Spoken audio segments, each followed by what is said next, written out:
72,000 కోట్ల రూపాయలతో రైల్వే ప్రాజెక్టులు రాష్ట్రంలో జరుగుతున్నాయి. దాన్ని కూడా సమీక్ష చేశాం. రైల్వే స్టేషన్స్ ఆధునీకరణ కానీ, ఎక్కడైనా మనకుంటే ఫ్లైఓవర్స్ కానీ, అండర్ పాస్లు కానీ, ఇంకొక కొత్త రైల్వే లైన్ కానీ, ఇవన్నీ కూడా శ్రీకారం చుడుతున్నాం. మొన్నే మీరు చూస్తే అమరావతి రైల్వే లైన్ కూడా కేంద్రం సహకరించారు. దానికి కూడా వారికి మనస్ఫూర్తిగా అభినందనలు తెలియజేస్తున్నానని మీ ద్వారా తెలియజేస్తున్నాను అధ్యక్ష.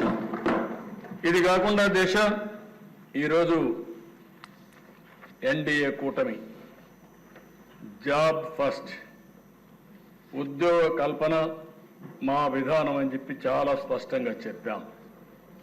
అందుకే ఈ ప్రభుత్వం వచ్చిన మొదటి సంతకం మెగా డిఎస్సి 16,347కు సంతకం పెట్టాం. ఇంటర్వ్యూలు కూడా పిలవడానికి సిద్ధంగా ఉన్నాం. కొంచెం రిటర్న్ ఎగ్జామ్ టైం కావాలంటే ఆ టైం ఇచ్చాం. ఇది వస్తానే ఇమ్మీడియట్గా ఇంటర్వ్యూస్ కూడా పూర్తి చేసి వీలైనంత తొందరలో 16,347 ఉద్యోగాలు ఇవ్వడానికి మెగా డిఎస్ ద్వారా ఇవ్వడానికి ముందుకు పోతాం అధ్యక్ష. అదే మరిగా అధ్యక్ష, నిన్నే మీరు చూస్తే ఒక 25 పాలసీలు తీసుకొచ్చాం.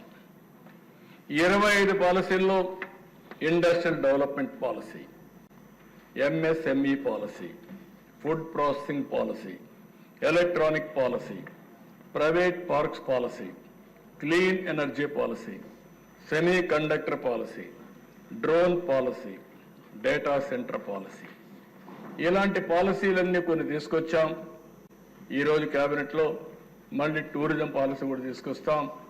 మొట్టమొదటిసారిగా టూరిజానికి ఇండస్ట్రీ స్టేటస్ ఇచ్చి రాబోయే రోజుల్లో ఎక్కువ ఉపాధి కల్పన టూరిజం ద్వారా జరుగుతుంది. దీనికి శ్రీకారం చుడుతున్నామని చెప్పి కూడా నేను మీకు తెలియజేస్తున్నాను.